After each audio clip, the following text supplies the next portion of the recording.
Produce Development Agency. Prime Minister of Papua New Guinea, Honorable James Marape, State Ministers, John Simon, Johnson Tuke, William Sant, thank you for accompanying your Prime Minister to attend this grand opening. And of course, the other members of Parliament, thank you for coming.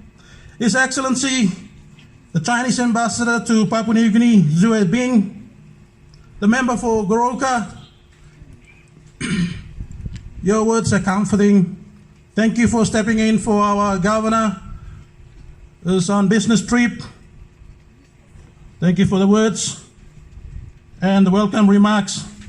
The chairman of FPDA board, Fabian Chow, and the directors, our hard-working FPDA staff, heads of government departments and agencies, colleague CEOs, and directors of SOEs and commodity boards, provincial administrator of Eastern Islands Province, representatives of the GDFC, the contractors who have actually put up this building, and project managers, frameworks, key stakeholders and development partners, other esteemed invited guests and visitors, hard-working farmers and SMEs in the horticulture industry, people of beautiful and peaceful Goroka, Eastern Islands and Papua New Guinea, Hogara Ausland, Orlando Plus, Hogara Sing Sing Group, you belakang Miki Simbelisi, Lotus Black Friday. Thank you, God, and good luck. I would like to say thank you once again for finding time out of your busy schedule to come to Goroka to enjoy and celebrate with us the opening of the new FPDA building. Prime Minister, this is the second time you have chosen to participate and officiate in FPDA's major events. If you can recall, first one was when you launched the FPDA's 12 model farms in Tari in 2014 for whole of Ella Province in your capacity as the finance minister under the O'Neill regime. Today, you are in Goroka at our invitation again as Prime Minister of our country to open our new office complex. We are profoundly proud and truly humbled for your commitment to FPDA, the food and horticulture industry, and the agriculture sector as all, because you know very well that our people need the energy to drive the economy. When they have adequate energy, they will work very hard to taking back Papua New Guinea. The energy for people is, of course, food. Prime Minister, we are very serious in food business now than ever before because of the demands of our people and the economy. This landmark building is the measure of our seriousness in ensuring that PNG is enriched with food and income security. This has been a demonstration of perseverance and hard work in terms of land acquisition. Out of Goroka, this land, we fought with a number of people, but thanks to those people, one of which in attendance today is Andrew Kumbukor, you shared our dream, and now you have realized this dream. So thank you for giving this land to us, and we have honored what we promised to you back then, 10 years ago. In terms of design, changing designs, in terms of securing funding at a time when our country is going through trying times, has been a real challenge for FPDA board management. FPDA on record has never owned a state-of-the-art building or any space for itself to operate. We've been operating out of sets. When I say this, I'm always emotional. But God has been good. And it has supported us to operate in faith. The last time we operated was the time when the former then good governor, Smith Keller, gave us his own official residence for FPDA to operate, and it gave us some money for the seed program, potato seed program.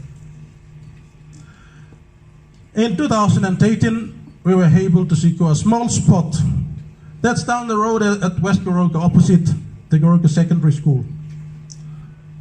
Since then, our board, under the leadership of Fabian Chow, we have been in close consultation, and we wanted to really establish a good office space, build the corporate image, corporate integrity, so that our agenda, the vision of the government, the policy initiatives that the government is driving in food industry has to be taken off from a good, comfortable office. And so today marks the occasion that we have realized our dream in having a new office facility. 30 years ago, there was limited demand for introduced crops, which were imported only for expatriates and national experts. Our local markets back then were filled with indigenous crops. Today, the demand for food for the introduced horticultural crops is enormous as the population is increasing and the economy is expanding. Horticulture subsector deals directly with fruits, vegetables, nuts, grains, tuber crops, and spices. Prime Minister, we don't have to underestimate the potential of the horticulture industry. The value of the horticulture industry in Papua New Guinea is 2.5 billion. In terms of what is actually produced and the surplus being offloaded to the markets and what is consumed, that's 2.5 billion. The inherent nature of our subsistence agriculture sector, particularly the horticulture industry, presents challenges as the industry is in transition phase and trying to integrate into the commercial space. FPDA, Fresh Produce Development Agency, as an organization in the last 30 years has played an important role behind the scenes, building the capacity of our rural, disadvantaged farmers who have been able to be self-sufficient in food consumption for income opportunities which contribute positively to their livelihoods. FPDA has been promoting small-scale producers, simulate private sector engagement with the rural communities, and able to develop equitable and sustainable partnership between agribusiness players and small farmers. In terms of the local production and imports, PNG has been importing a number of fresh produce and plant food products due to assumption that the local produce is of poor quality and lower volume to meet the domestic market demand. Studies and field experiences indicate that the domestic production is adequate to reduce and replace imports of food crops grown in the country. It has shown that import volume has declined by 35% from 9,200 metric tons to 6,000 tons, which strongly suggests that the local fresh produce is dominating the domestic markets. Further decline in 2017 and 18 from 5,100 to 4,700. These are indications of our introduced crops now being taken up widely by our farmers countrywide to be able to grow. What you actually see on the shelves now, people are saying that there are so much imports coming in, it's actually not true. What's coming in is actually the crops that are not able to be produced in Papua New Guinea soil, or we haven't tried, like apple, kiwi fruit, those kind of crops. But FPDA has been able to work with farmers to carry out trials. Prime Minister, our challenge is coordination and marketing issues. If we fix up the food chain and deliberate investment in infrastructure, cold storage facilities in strategic locations, supported by good policy initiatives, I think we can do better. FPDA has been able to make good progress in terms of food development programs. All commodity boards and government agencies are tasked to meet the medium-term 3 of the government. For FPDA, our 2018 results indicate that FPDA was able to meet a little over the targets of MTDP 3. We are hoping that in 2019 we will deliver positive results and go positive into the future.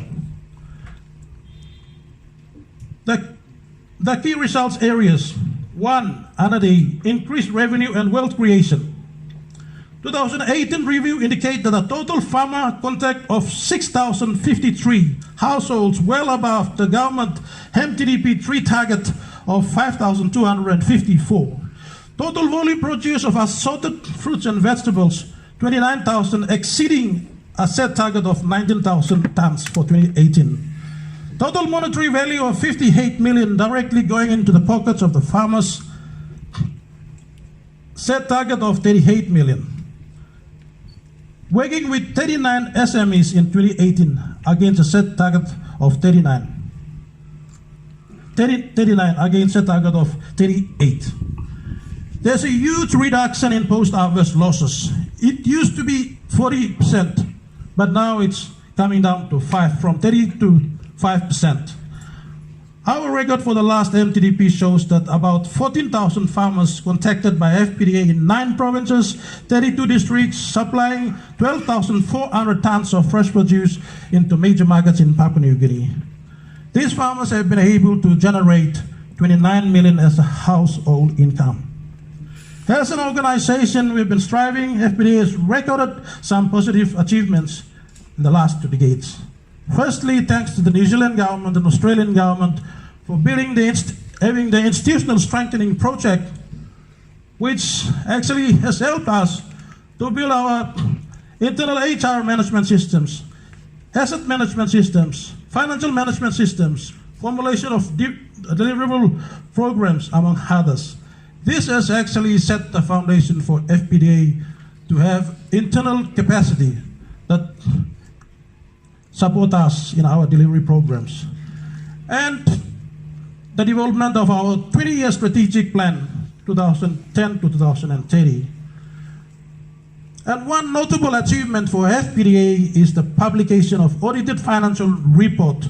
We have been doing that for a record of 11 years. As I'm speaking now, the 2018 annual audited report is out. And of course, this iconic building.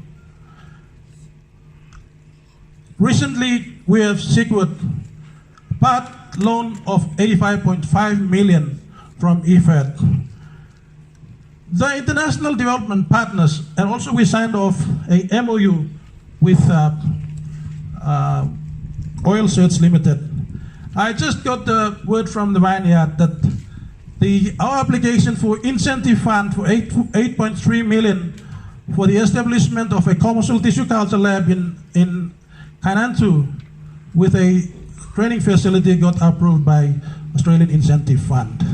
So for us, FPDA, it's a double celebration. What I'm trying to say here is that in order to mount the vision and get the government agenda forward, you need to have a robust internal systems and processing. All of those things, if you have it right, you can mount the vision. If those things you don't have it right, it falters. It doesn't work. Get the systems internally right, and it'll be able to deliver the kind of expectations that you want. All these achievements would not be recorded without the guidance and leadership of esteemed Papua New Guineans serving on the board of FPDA, representing key stakeholders. And on this note, I'd like to thank the board for being passionate. They've been, in fact, I must admit that some have been in the board for that long. But one thing that is really good is that there's consistency that you need in board, public board. Because if you don't have a consistency in boards, policy changes. People come with different ideas. Management can't see the visibility of the board, vision of the board. Those are the things that it makes the organizations fall apart. So one of the lessons that as head of the organization I've learned from my board is that they've been long enough and to guide me properly and give me a tap on the back when I actually fall short of ideas. Creating partnership is the way to go. You don't have all the resources that are required to achieve what you want to achieve. So our approach, FPDA's approach, is that we would like to work with the provincial governments, with the district governments, and other stakeholders, because we can't go running into the national coffers and ask for money. We got the resources, how best we can utilize and share resources. One may come with money, the other may come with technical expertise and the other resource. If you can do it properly, you'll get it right. And on this note, I'd like to thank the Kundiao Gembuk for being the first district to partner with us. Remember, we got all everything to roll out, but we are scared that there's been a disturbance because of the council elections and that Simbus did take it seriously, so that's why we held it back, but I assure that next week we'll roll it out. And for Middle Ramu, we are at advanced stage. For Guelala, we are also, we have signed the agreement. There's some money gave it to us, but we'll have to work together to get the agenda development programs running. And we also have a program. You have a building here, but it is not good that we don't have programs in Eastern Islands. So we have our governor is trying to embark on a development program for our districts. We hope that it materializes.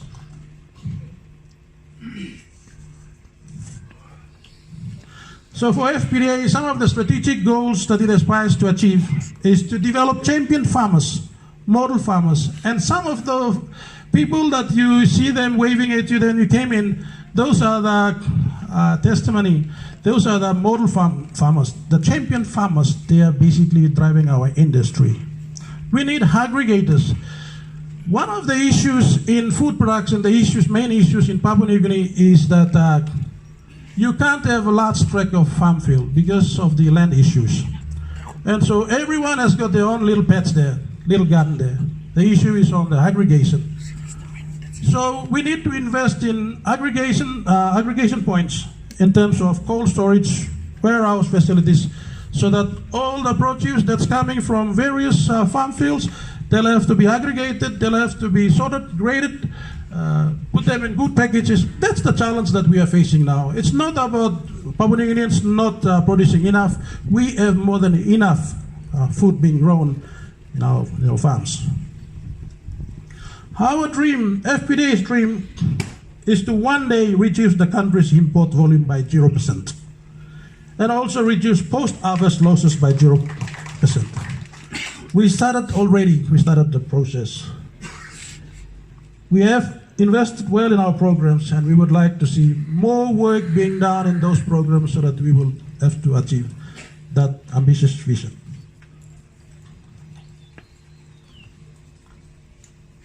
In conclusion, I am truly honored to have the full support of my board, and it is pleasing to see them being part of this celebration.